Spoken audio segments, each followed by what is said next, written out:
ভানাক্কাম Gen Z স্বাধীনতা দিবসের মঞ্চে এমনই ব্যতিক্রমী সম্ভাষণে নতুন প্রজন্মকে কাছে টানলেন তামিলনাড়ুর মুখ্যমন্ত্রী সি জোসেফ বিজয়। চেন্নাইয়ের ফোর্ট সেন্ট জর্জে নিজের প্রথম স্বাধীনতা দিবসের ভাষণে বিজয় একদিকে দিলেন জেনজিকে বিশেষ বার্তা, অন্যদিকে রাজনৈতিক প্রতিপক্ষদের জন্য শোনালেন কড়া সতর্কবার্তা।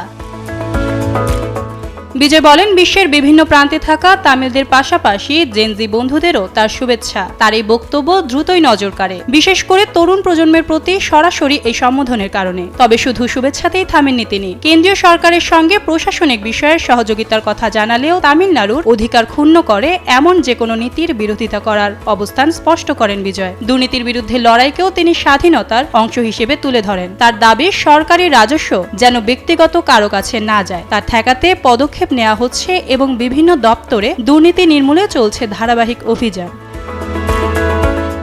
এদিকে তার সরকারের বিরুদ্ধে কাজ করা শক্তি এবং ষড়যন্ত্রকারীদেরও সরাসরি সতর্ক করেন তামিলনাড়ুর মুখ্যমন্ত্রী। বলেন, জনগণের সরকারকে দুর্বল করার যে কোনো চেষ্টা প্রতিহত করা হবে। ভাষণে আগে সরকারের জনকল্যাণমূলক প্রকল্প চালু রাখার কথাও জানান বিজয়। পাশাপাশি নতুন কিছু ঘোষণা দেন তিনি। অর্থাৎ প্রথম স্বাধীনতা দিবসের ভাষণেই বিজয়ের বার্তা স্পষ্ট, জেনজি এর সমর্থন, দুর্নীতির বিরুদ্ধে অবস্থান আর রাজনৈতিক প্রতিপক্ষকে কড়া চ্যালেঞ্জ, সব মিলিয়ে রাজনীতির মঞ্চে নিজের অবস্থান আরও জোরালো করার বার্তা দিলেন তিনি।